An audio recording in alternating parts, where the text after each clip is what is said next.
Hello, namaskar. This is Firstpost and you're watching Vantage with me, Palki Sharma.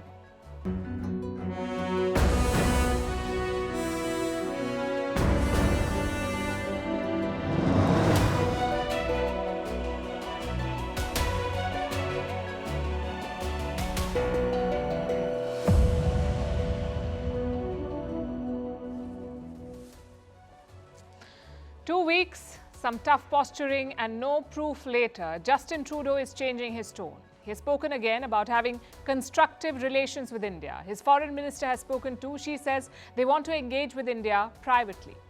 Should have thought about it before they pulled off that stunt in Parliament. Their opposition is telling them to handle this professionally now.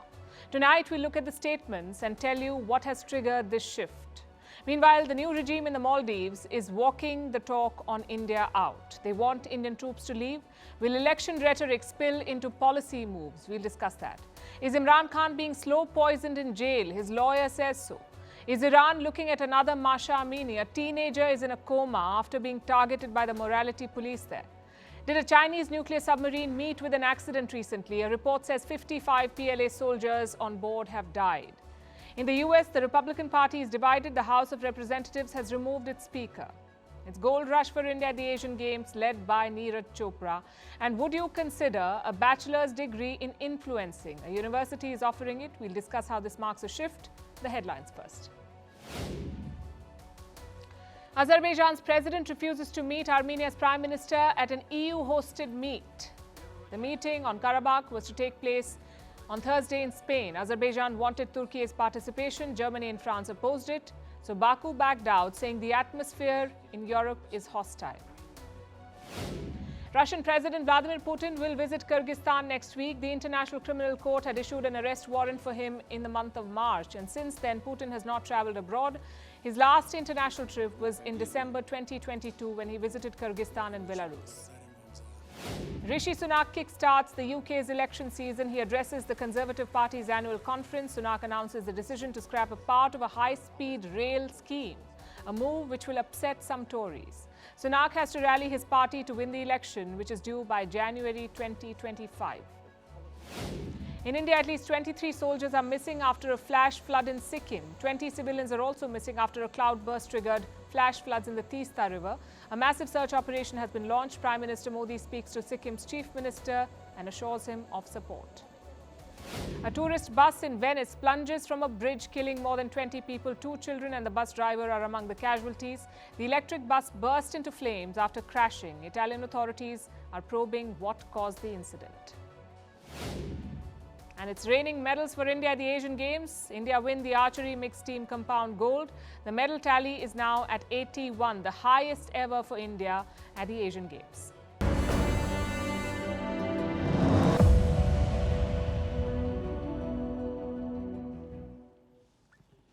Two weeks is a long time in politics. You can accuse a country of murder and then profess friendship. Justin Trudeau is trying it. On September 18th, he blamed India for the death of a Khalistani terrorist. Today is the 4th of October, and the same Justin Trudeau is now talking about constructive relations with India. He has changed his tone, and how? Listen to this.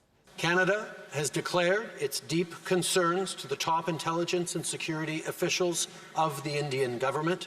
Any involvement of a foreign government in the killing of a Canadian citizen on Canadian soil is an unacceptable violation of our sovereignty. We're going through an extremely challenging time with India right now. We're not looking to escalate, as I've said. We're not looking to escalate. As far as U-turns go, this is a spectacular one. The Prime Minister has mellowed his tone, so has his team. Canada's Foreign Minister railed against India 2 weeks back. Now she says she wants to talk to India, but privately. I expect India to fully collaborate with us and ultimately to get to the bottom of this. And we see this possible breach of sovereignty as completely unacceptable. We will continue to engage privately because we think that diplomatic conversations are best when they remain private. You see the change of tone. After publicly provoking and accusing India, Canada is now seeking private talks. They want to settle this behind closed doors. They want to secure ties with India. It's a wise approach, even though it comes late. Trudeau was on a mission to discredit India. He's now facing the repercussions. Tonight, we'll tell you about them. How Justin Trudeau's campaign blew up in his face. Let's begin with the latest statements. What do you think triggered this talk of constructive relations?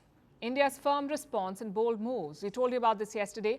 India could expel dozens of Canadian diplomats. There are 62 of them stationed in India. At least 41 of them have been asked to leave. And this has led to chaos in Ottawa. Prime Minister Trudeau is feeling the heat. The opposition in Canada is raising the temperature. How concerned are you that India wants dozens of Canadian diplomats kicked out, and what would you do differently? Very, and I would be professional. Handle it professionally. That's the message to Trudeau. It's good advice. Canada is mobilizing its diplomats. They want to talk to India. They want to avoid a complete collapse of the relationship. And this is not because they've had a change of heart. It's because of their politics. Trudeau wants to dial down the rhetoric because it is hurting him. It may cost him politically. The constituents he wanted to appease are feeling alienated. Almost 5% of Canada's population is of Indian origin, including Sikhs. 5% of the population, and they're not happy about this turn of events.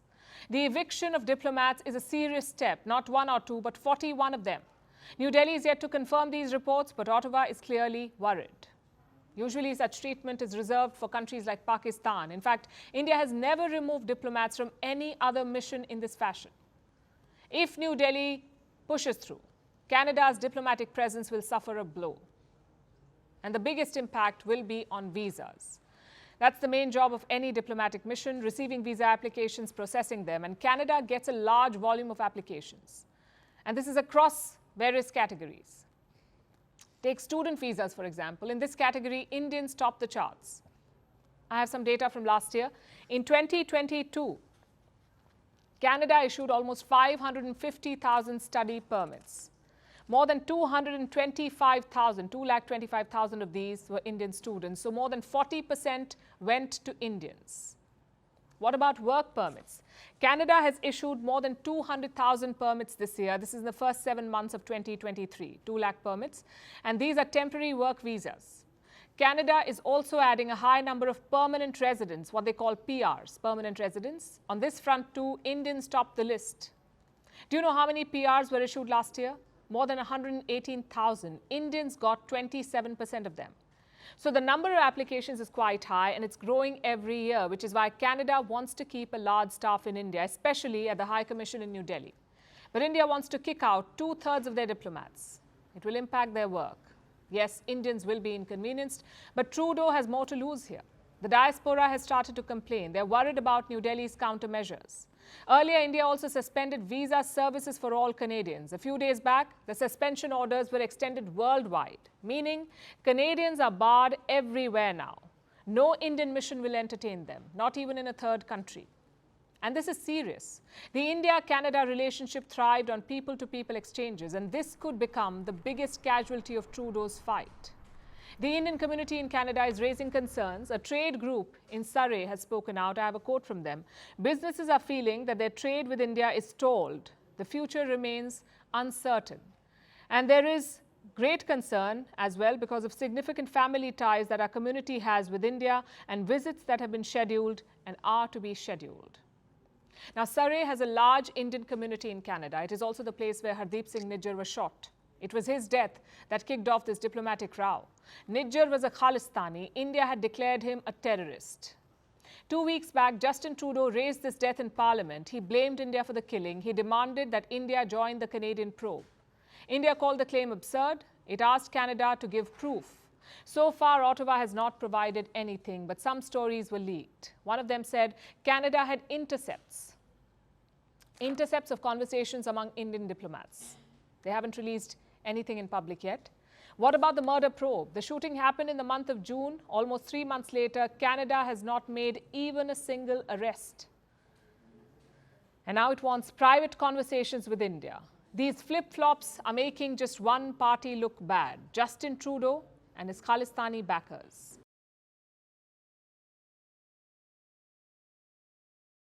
Some big changes in the Maldives. India Out is not a campaign slogan anymore. It is now government policy. Last weekend, the Maldives elected a new president. His name is Mohammad Muizzu. Among his many campaign promises was India Out, to expel Indian soldiers from the Maldives. Now, as president-elect, he's sticking to that. Listen to Muizzu's latest statement. This is what he said. Those who have deployed troops here would not want to keep them here if we don't want it. The people have decided and don't want Indian troops to stay in the Maldives. Now, I know you have questions, like why does India have soldiers in the Maldives in the first place? And how many soldiers do we have? Don't think of this as some full-fledged operation by India. Reports say just 75 Indian troops are based in the Maldives. And this is not even an official figure, this is an estimate. Their job is to operate aircraft. India has gifted 2 helicopters and 1 Dornier aircraft to the Maldives. The Indian troops fly these machines. Plus, they're building a naval harbor. Maldivian troops will be trained there. Not all of this information is in the public domain, only parts of it has been revealed. The rest is shrouded in secrecy, and that is one reason for all the speculation. But what is the new president's concern? He says India wants a permanent presence in the Maldives, maybe like a base or an outpost. New Delhi has rejected this allegation, but in the Maldives, it's a lightning rod. Muizzu and his party campaigned on this issue. They made India the villain. In that context, his latest announcement is not surprising. It's not unprecedented either. In 2018, something similar happened. Then President Abdullah Yameen asked India to end all military presence, soldiers, helicopters, everything. India out. But in September that year, Yameen was ousted. He lost the presidency to Ibrahim Soli, that's the outgoing president. So from 2018 till now, Soli was the president of the Maldives, and Soli's foreign policy was India first. Now the Maldives has had another election, and this time Yameen was not on the ballot. He was convicted and jailed for corruption, so he could not contest. So his party nominated Muizzu instead, sort of like a proxy candidate. And now Muizzu is repaying the favor. Do you know what's the first thing he did after winning the election? He got Yameen released from jail. The ex-president is now under house arrest. But will he dictate the government from there? That is the question. Will Yameen be the power behind this president? That's the big question here, because Yameen is the brain behind India Out. He started that campaign. It's personal and political for him. And how has India reacted to this regime change? Well, publicly, the Indian Prime Minister has congratulated Muizzu. He called for stronger bilateral relations between New Delhi and Male. But privately, India is playing wait and watch. Officials say both sides will have to work with each other. They emphasize that India is not anti-Maldives. Now, we've seen this with many leaders in the past. They campaign with rhetoric. But once in office, they tone it down. They realize that some relations are too important to abandon. Could President-elect Muizzu do the same? I'll tell you why I ask. Muizzu's foreign policy advisor is sending some positive signals. His name is Mohammad Sharif. He's the vice president of Muizzu's party. He's also the former Maldivian envoy to Sri Lanka and Japan. So he's a heavyweight. This advisor has said 3 important things. Number 1, India is the most important stakeholder in the Indian Ocean. Number 2, all the fear-mongering about China is unwarranted, meaning New Delhi doesn't have to worry. He says the Maldives will remain one of India's strongest allies. And point number 3 that he's made, Muizzu will make his first foreign trip to India. And this last point is diplomatic tradition. Every Maldivian president visits India first. Even Yameen, the brain behind India Out, did the same. In 2013, Yameen came to New Delhi after taking office. It was his first trip abroad. And looks like Muizzu will continue that trend. And this is indeed a very challenging situation for both sides. India cannot just shut the door on the Maldives, not after investing millions in the country. Similarly, the Maldives cannot shut the door on India. It is the largest neighbor, also the most reliable one. I'm sure Muizzu and company would have seen the events in Sri Lanka. They too trusted China. But in the end, it was India that stood by Colombo. So there is opportunity and risk here. It's an opportunity to show that India is pro-Maldives. It's not pro any particular party. India's commitment is to the people of the Maldives. New Delhi will have to work on this. But it will also have some red lines. Lines that the new president-elect must be wary of. And what are India's red lines? hosting Chinese assets in the Maldives, or strategic agreements, or joint projects like ports, or maybe visiting China first instead of India. Muizu needs to be mindful of all of this. Because now is the time for political maturity on both sides. The elections are done. The campaign rhetoric is behind us. Now it's all about policy. We know Muizu, the campaigner, was anti-India. The question is, will Muizu, the president, be the same?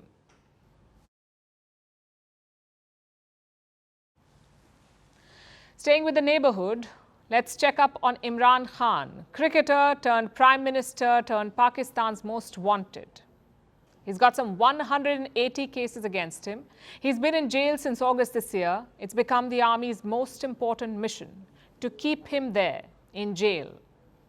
Even if the jail collapses, Imran Khan should not walk out. That is the army's objective. But his lawyers have now flagged a bigger issue, a threat to his life. Listen to this. Imran Khan साहब की जान को शदीद खदशात हैं. There is a threat to Imran Khan's life. He could be slow poisoned in jail and he's being mentally tortured. At night, we received a report that Imran Khan's jail cell has been downgraded. किया गया है जो उससे तहरीक और बुरा है. So Imran Khan could be slow poisoned. It's not a new claim. His party said the same thing in August as well, that Imran Khan's life was under threat. But how serious is this claim? Well, Pakistan's former prime ministers lead precarious lives. They're either exiled or jailed or worse. Like Zulfikar Ali Bhutto. He was arrested on murder charges in 1974. 5 years later, he was hanged to death. So history says, take it seriously. Plus, Imran Khan has been attacked in the past. Last November, there was an attempt on his life. Shots were fired at his rally in Punjab. Imran Khan sustained injuries on his leg. So is it possible? Yes, it is. This is Pakistan. Anything can happen to former prime ministers. But is it probable? Killing Imran Khan would make him a martyr. It would galvanize his supporters. You may remember what happened after Imran Khan's first arrest. It was in May this year. Thousands of his supporters took to the streets. Even army installations were not spared. But as always, the empire struck back. The protesters were arrested. Some of them were tried in military courts, and it worked. They stayed at home after Imran Khan's second arrest. So poking them again does not make sense. But the rest of it is entirely possible. The dingy prison cell, the mental torture, all of it is classic Pakistani army playbook. An attempt to mentally break Imran Khan, to make him throw in the towel. Until last week, Imran Khan was being held in the Attock jail. It's around 90 kilometers from the capital, Islamabad, but his lawyers wanted to shift him out. They said the facilities were really bad. The judge agreed, and Imran Khan was shifted to the Adiala jail in Rawalpindi. But the lawyers are still not happy. I guess they won't be happy until Imran Khan is released. His bail hearing is coming up soon. There is key disagreement on one aspect. The government wants to hold a closed trial, in camera, no public. That's what they want. They want the trial to be held inside the jail. Why is that? Well, the case is linked to a diplomatic cipher. It allegedly shows US involvement in toppling Imran Khan. He leaked this diplomatic cipher, so now he's been charged under the Official Secrets Act. The argument is that this is a sensitive case, hence no public. That's what the government says. But Imran Khan's lawyers challenged this move. They said the trial must be open to public. And today, the Islamabad High Court agreed. They said the bail hearing should be held in open court. The date is October 9. If he gets bail, Imran Khan could walk out. Unless, of course, he's arrested in another case. That seems to be the army's thinking. Keep Imran Khan in jail until elections are over. Make sure that he cannot campaign. Now, to give you some context, elections will be held in January next year. That's a full 3 months later than scheduled. A lot could happen in that time. For starters, Nawaz Sharif is expected to return. His comeback is slated for the 21st of October. Sharif will fly from London to Abu Dhabi to Lahore. And what happens when he lands? Well, Nawaz Sharif has been declared a fugitive by Pakistani courts, so technically, they have to arrest him. Reports say Sharif's party will be filing a bail application. If not, his comeback could get complicated. So the next couple of weeks promise to be interesting. Imran Khan's bail hearing is first, then Nawaz Sharif's return. Both events are important in Pakistan's upcoming elections. and both have the same fingerprints, those of the Pakistan Army.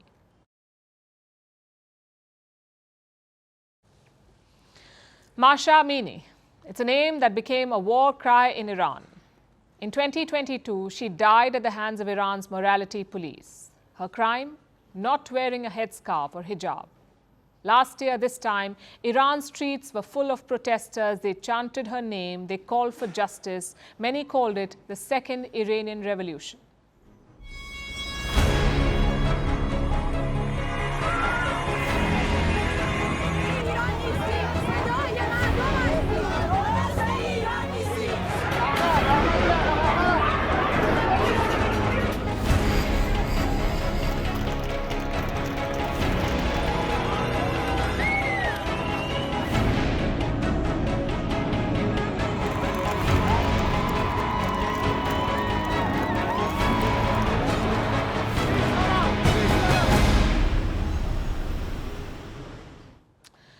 One year later, the streets of Iran are empty, the protesters have been silenced, and Iran's hijab laws have claimed another victim. Her name is Armita Garavand. She is 16 years old. She is currently in a coma. She was traveling in the Tehran metro. She was with her friends. That's when she was apprehended by female police officers. She was apparently stopped for not wearing a headscarf. That's the hijab. She was stopped for not wearing it. Reports suggest that there was a confrontation and that she was pushed by female officers. So she got badly injured. It was so bad that she had to be hospitalized, and currently she is in coma, battling for her life.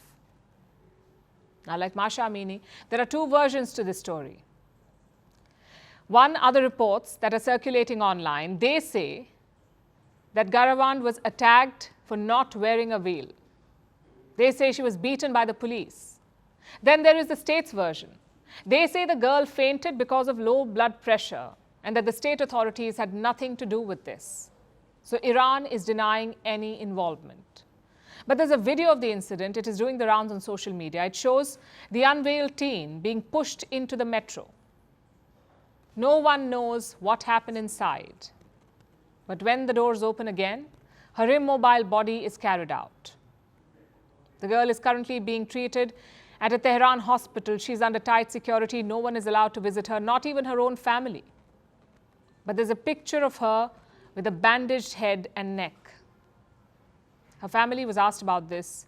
They too called it a case of low blood pressure.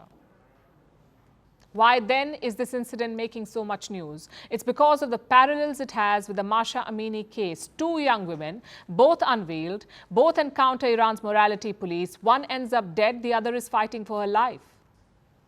Armita Garavand's family may not blame the state, but then again, what choice do they have? Look at what happened to Mahsa Amini's father. He was detained just weeks ago. Authorities warned him to not mark his daughter's first death anniversary. Which brings us to the story of Iran itself. The hijab was introduced in Iran after the 1979 revolution. Today, it has become a symbol of control to keep women in check. Most Iranians reject mandatory headscarves. A 2020 survey found that 72% Iranians opposed a compulsory hijab. 72%. But that's not changed anything. 1 year ago, the country lost Mahsa Amini. Thousands of people protested. The world expressed solidarity. The regime cracked down. People died. Many were arrested. Some were executed. But nothing changed. Iran's morality police are still very much active. And if anything, the rules have become stricter. So last year, it was Mahsa Amini. Today, it's Armita Garavand. Tomorrow, it could be someone else. These are ordinary Iranian women. They become targets because a few strands of hair escaped their headscarf. And it's not like they were not following the draconian rules. It's just that on that day, they missed it. For years, Iranian women have been making concessions every day. They wear loose clothes. They step out with the permission of a guardian. They cover their heads. These are not women who are rebelling. These are women going on with their lives despite everything. But at the end of the day, their concessions do not matter. One misstep, and you could be rounded up. You could be arrested, or worse. The world may put their faces on billboards or name streets after them, but beyond that, they have very little to offer to the women of Iran. So 1 year after Mahsa Amini's death, Iranian women are on their own again, facing persecution for trying to live their lives.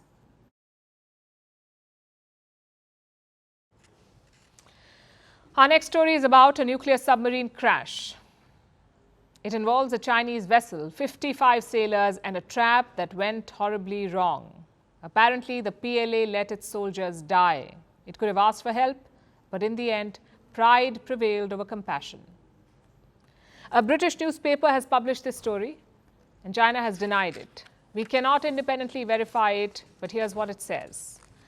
This alleged incident dates back to August. China's nuclear submarine was operating here in the Yellow Sea, close to the Shandong province. The sub was called 093417. Now, the 093 is a special type of submarine. China began inducting these some 15 years back, and it has at least 6 such vessels, 6 such submarines. Here's what makes them special. Experts say these subs have a modern design. They're more than 350 feet long, they're not noisy, and they come armed with torpedoes. Plus, they're nuclear powered. So they don't need any other fuel to run. These subs are powered by a small nuclear reactor. It is placed on board the vessel. And one such submarine is said to have become a death trap. Here's what happened in August. The submarine was on duty. There were 55 crew members on board, 22 officers, 7 officer cadets, 9 petty officers, 17 sailors. Now, when this vessel was submerged, it struck something, an obstacle, an anchor with a chain. Who put it there? Who put an anchor with a chain there? The Chinese. It's a tragic irony. They were caught in their own trap. The PLA often uses these. It drops these anchors near the Chinese waters. The idea is to deter enemy submarines, to stop the vessels from America and its allies, to ensure that they do not get too close. Now, reports say that the Chinese did send help, but the repairs took 6 hours. And by the time they were done, it was too late. All the crew on board had died. It seems the oxygen system on the sub had failed. Instead of saving lives, it ended up poisoning the crew. It did not have to be like that, though. Reports say China could have asked for help. It had the option to seek international assistance, but it appears that Beijing did not explore that option. And we can understand why. China can be paranoid when it comes to military affairs. It goes to great lengths to keep secrets. So you can imagine their apprehension. Bringing in foreign help would have exposed the design of the submarine or the vulnerabilities of the Chinese Navy. According to an expert, China's submarines might be missing an important component. Listen to one of the assessments. If they were trapped in the net system and the submarine's batteries were running flat, which is plausible, then eventually the air purifiers and air treatment systems could have failed. We have a kit which absorbs carbon dioxide and generates oxygen in such a situation. It is probable that other nations do not have this kind of tech. And if that's the case, China would never call for outside help, even if it meant losing a submarine, even if it meant letting go of 55 of its people, letting them die, 55 sailors. Beijing may have wanted to bury the matter, but someone in the West was watching. The United Kingdom was watching. A report has been published. It says the British intelligence made an assessment, and this assessment was leaked. I also have some quotes from that. Our understanding is death caused by hypoxia, that is lack of oxygen due to a system fault on the submarine. This is the assessment from London. The British have refused to talk about this in public. What about Beijing? China has issued a denial. It says this never happened. Strangely, Taiwan too has spoken about it. The alleged crash happened near the strait. Does Taipei know about it? Taiwan's military was asked this question. Do they know about what happened? They say they've not detected anything. Their surveillance did not pick anything up. So it's difficult to verify these claims, but one thing is for sure, if these reports are accurate, it would expose a major failure on the PLA's part. A Chinese submarine caught in a Chinese trap. Beijing has every reason to conceal the truth here.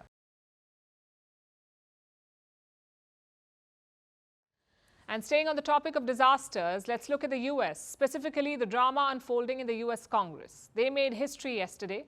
The House of Representatives has removed its Speaker. This has never happened before. Kevin McCarthy has been forced out, that too by members of his own party. The move was orchestrated by Florida Republican Matt Gaetz. He's part of a hard-right Republican faction. This group has just 8 members, and they decided to oust McCarthy. These 8 Republicans succeeded because all the Democratic Party lawmakers voted along with them. It's a tale of infighting, opportunism, and moral failure. Or you could say, just another Tuesday in American politics. Here's our report. Chair will now entertain requests for 1-minute speeches. Is America's grand old party crumbling? Infighting is tearing the Republicans apart. Yesterday, rebels in the party brought down House Speaker Kevin McCarthy. Doing the right thing isn't always easy, but it is necessary. I don't regret standing up for choosing governance over grievance. That farewell speech sounds quite noble, as though McCarthy made a great sacrifice, and he was being punished for his moral fortitude. He certainly wants people to believe that. Saturday, I took a risk for the American public. Sir, when did you make this? McCarthy says he was ousted over the temporary government spending bill. The bill prevented a partial U.S. government shutdown. It was passed at the 11th hour on Saturday. Some Republicans, led by McCarthy, and some Democrats came together to see it through. It was a compromise that delayed the government shutdown by 45 days, and McCarthy says he was ousted for making that compromise. But that's not the whole story. You see, McCarthy's position as House Speaker has been shaky from the start. It took him 4 days and 15 ballots to get elected to the post. This is usually considered a formality, but not for McCarthy. He was made to work for the Speaker's chair. But some didn't vote for McCarthy even at the very end. Mr. Speaker, my friend from Oklahoma says that my colleagues and I who don't support Kevin McCarthy would plunge the House and the country into chaos. Chaos is Speaker McCarthy. Chaos is somebody who we cannot trust with their word. That was Congressman Matt Gaetz. He filed the motion to get McCarthy ousted. As you can see, he's quite passionate in his opposition to McCarthy, as are the other 7 members of his faction.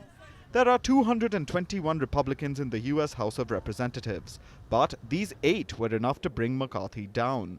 They just needed a little help from the Democrats. Help the Democrats were happy to provide. 208 Democrats voted with these 8 rebels. The final tally was 216 to 210. McCarthy had to go. The ousted Speaker had something to say about that. Everybody's sitting there. In today's world, if you're sitting in Congress and you took a gamble to make sure government was still open, and 8 people can throw you out as Speaker, and the Democrats who said they wanted to keep government open, I think you've got a real divide. I think you've got a real institutional problem. The U.S. Congress does have an institutional problem, but the institution with the problem is the Republican Party, a problem of old versus new, traditional Republicans versus the supporters of Donald Trump. To understand this, you have to look at the big picture. Gaetz and his faction have no loyalty to the party. Their loyalties lie with one man, Trump. They want to lay the groundwork for Trump's return to the White House and hope they'll be rewarded for their efforts. That's why Gaetz and his band of hardliners were angry that McCarthy worked with the Democrats.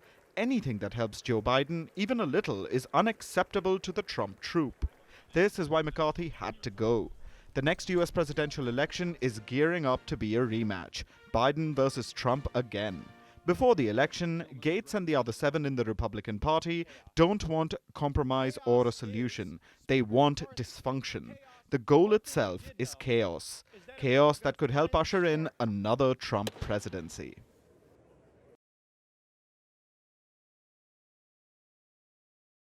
It's raining medals for India at the Asian Games, our highest haul ever.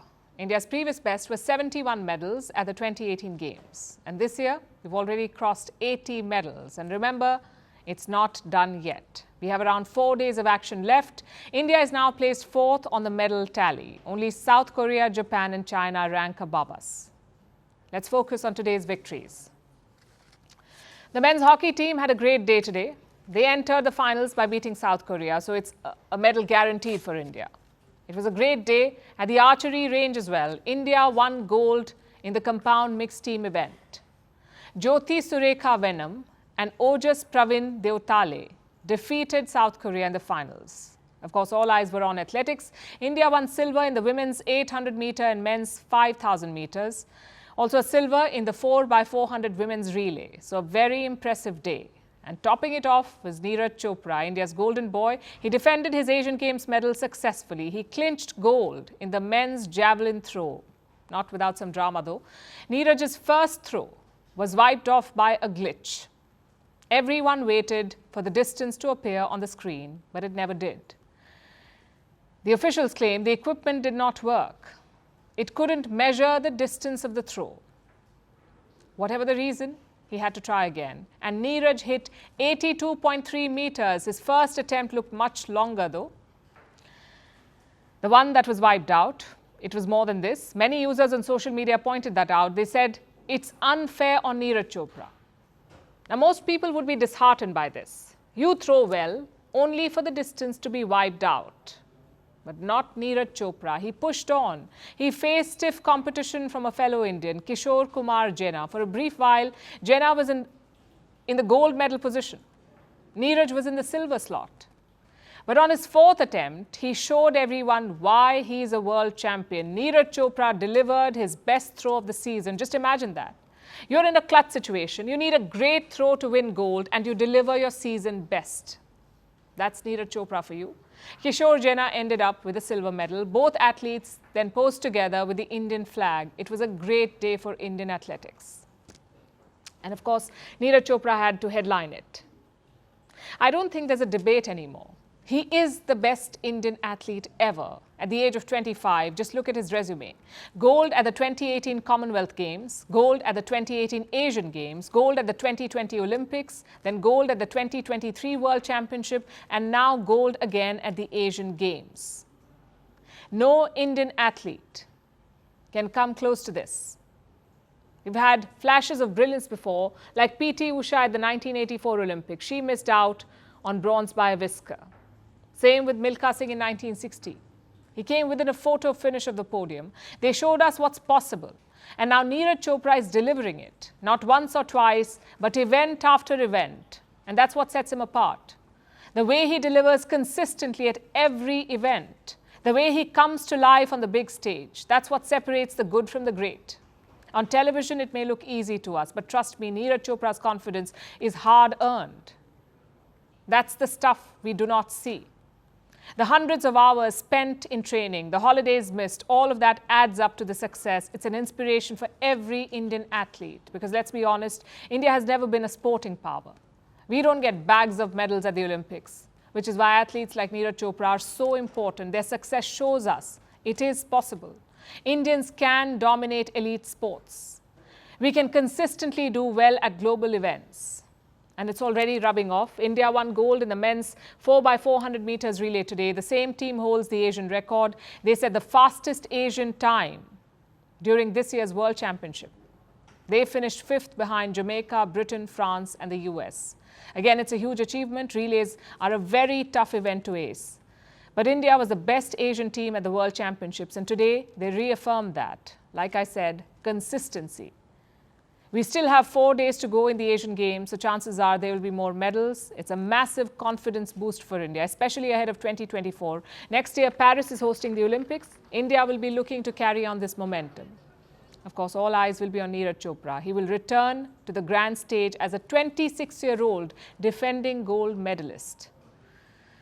It's huge pressure for anybody, but if anyone can handle it, it's this young man.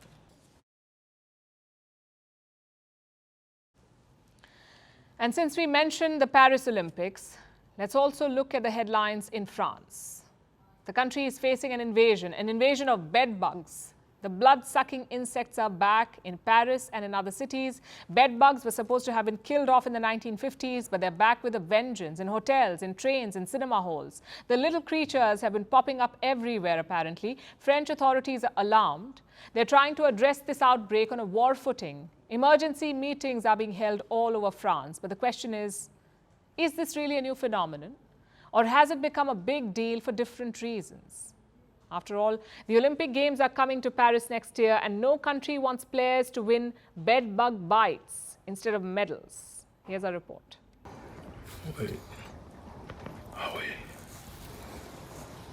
Sofas, cushions, high-speed trains. Bedbugs seem to be everywhere, like a scourge that has descended upon France. The French media is in a frenzy. They're pushing out one doomsday headline after the other, and the people are panicking. This has really traumatized me. I'm actually taking a train right now, and to be honest, I'm quite scared. It's surprising. The fact that we can actually see them means there's a lot of them. In addition, they're being seen in the day when they usually come out at night. So there's a big problem somewhere. This panic has spread to the lawmakers. The French transportation minister is holding meetings with transport operators. He says he wants to reassure and protect the public. The Paris City Council is on high alert as well. In Paris, we have seen a resurgence in the presence of bedbugs in movie theatres and public transport, and at the same time, the agency in charge of information on housing has also observed an increase in the number of homeowners and tenants with questions about how to act in the face of bedbugs. A part of this panic revolves around the upcoming Paris Olympics. Next year, tens of thousands of visitors are expected to come to Paris. They'll be put up in hotels around the city. Some will inevitably travel around the rest of France. And the French people don't want their guests taking home bad memories and a bug infestation, even though travelers may be part of the problem. The first reports of bedbug infestations are coming from the big hotels, the palaces, the five-star hotels, where there are no hygiene problems, that's for sure. It's people who have travelled and brought back bedbugs and left them in the hotel. France was supposed to have gotten rid of bedbugs in the 1950s, but people travelling to other parts of the world seem to have brought some back. Bedbugs can get into your luggage. They can make an overseas journey in your suitcase and then multiply once you get back home. But it's not just the foreign bugs that are infesting France. They have some tough homegrown varieties as well. After World War II, powerful insecticides like DDT were sprayed all over Europe. These did kill a lot of bedbugs, but not all of them. Some insecticide-resistant bugs survived, and the ones you see today are their descendants, making today's bugs very hard to kill. For years now, bedbug numbers have been on the rise in France. Between 2017 and 2022, 11% of French homes had been infested. This is according to France's National Health and Sanitary Body. They've been tracking this bedbug crisis for years. In fact, in 2020, France even launched a bedbug information hotline to counter the menace. So why the sudden panic then? In reality, we've always had bedbugs in Paris. We have to realize that. Now, the only difference is that it's being talked about a lot in the media right now, with all that's happening in trains and cinemas. So everyone is panicking a bit. Media hype and social media videos are leading to the new wave of panic. There's no sudden invasion or infestation. It's a problem that's been decades in the making. But that doesn't mean the new attention is unwelcome. Bedbugs may be relatively harmless, but they are still pests. This new panic wave could finally lead to the bedbugs taking a long dirt nap, aka death. There are few things we find more compelling than the story of an underdog, someone who overcomes the odds and achieves self-made success. Each generation has its own version for this inspiration. The same goes for Gen Z. These are people born between 1996 and 2010, Gen Z. And for them, influencers are the underdogs. Now, who are influencers? People who are famous on social media. They provide consistent and relatable content. They cultivate an audience, and then they influence this audience to promote brands or spread awareness. Until 2019, the word influencer could not be found in some dictionaries. But since then, the industry has doubled in value globally. Last year, it was worth $16.4 billion. The influencer industry, $16.4 billion. Needless to say, today influencing has become a real job. There are influencer agents training courses, conferences, networking events, and now there's even a college degree for it. A university in Ireland is offering a bachelor's degree in influencing. It's a first for the country and reportedly a first for the world. Several dozen students will join this course next year to get a leg up in this attention-driven, fiercely competitive profession.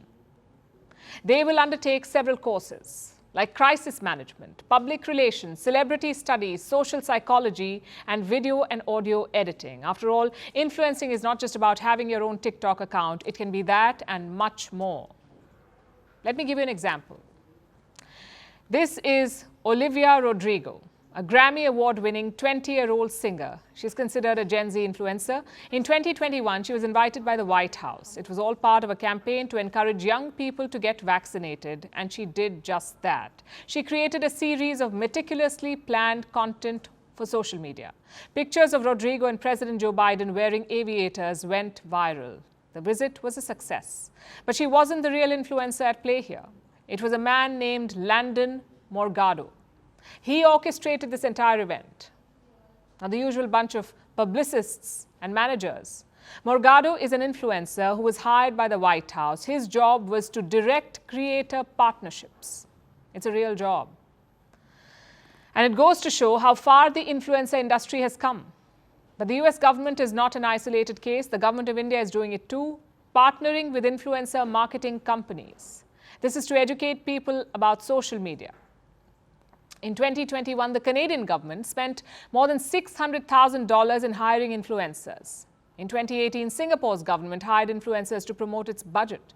More than 75% of brands, including Coca-Cola and Dior, have a dedicated budget for influencer marketing. And now the young want in. A survey says 1 in 4 Gen Zers, that's a word I'm told, want to become social media influencers, 1 in 4. This goes to show how many of them are looking beyond the 9-to-5 job. They want more. They want to be in control of their time. They want to be creative. Some simply love the free stuff that comes with being an influencer. No judgments here. But there's a price to pay. According to another survey, 54% young people said they'd want to become an influencer if they could. And that's the catch here, if they could. Because influencing can take people places. It's a creative industry, meaning it is also volatile. There are odd hours. Work is unstructured, cyber harassment is rampant, and social media algorithms keep changing. Will this industry be thriving 5 decades later? There's no certainty. Will a college degree in influencing protect these young people from the realities of work life? Well, much like other careers, not really. Historically, universities train students for careers as opposed to jobs. Over time, jobs have changed, but education has not. A college degree is supposed to help students get an edge, yet many say they could have done just as well without it. 56% of Americans believe that getting a college degree was not worth it. 48% of Britons regret their decision to go to college. In fact, this is a trend across the world. 44% of all job holders with college degrees regret their degree of choice. What's the most regretted college major the world over? I can't say this with a straight face, but journalism. 87% of journalism degree holders are filled with regret, followed by sociology and communications. This is not to say that a college degree is useless. It simply means a degree does not guarantee success. Who knows if someday a degree in influencing will join the ranks of regrets. After all, like many other professions, like being an artist or a writer or a chef, one doesn't really necessarily need a degree for influencing. So only time will tell if the influencer degree gets any takers. We say some are born influencers, some achieve influencing, and some have influencing thrust upon them. And now it's time for Vantage Shots, images that tell the story. In the US, a service dog stole the show at a White House ceremony after it fell asleep on US President Joe Biden's shoe. In Lebanon, 2 lion cubs have been rescued. They were being smuggled into the country from Syria. A 104-year-old woman in the US is proving that age is just a number. She's become the oldest person to ever skydive after jumping from a height of 13,500 feet. And finally, we're taking you back in history. On this day in 1957, the Soviet Union became the first nation in space. It launched Sputnik 1, the first artificial satellite to orbit the Earth. This kicked off the space race between the USSR and the US. We're leaving you on that note. Thanks for watching. We'll see you tomorrow.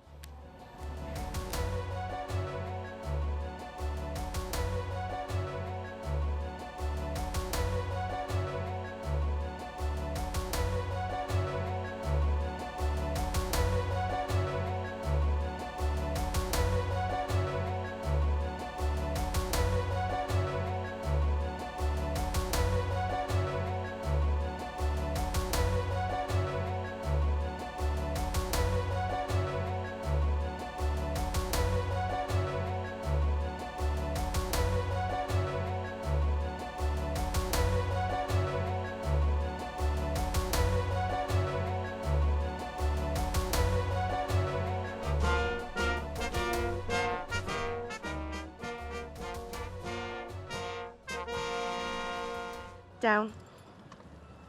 Good boy. Stay. Me too. Yes, stay. I feel so powerful. All of a sudden. You today as a proud disabled woman with my cane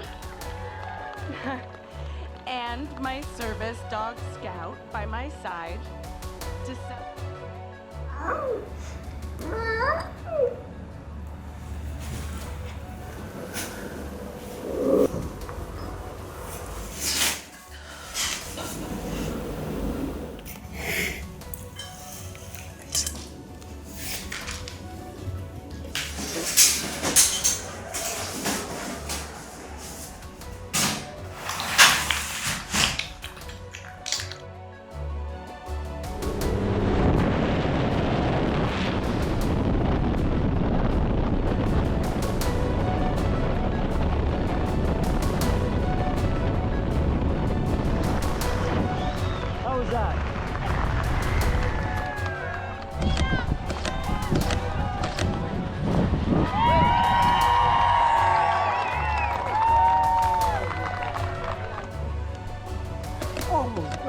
Back on ground.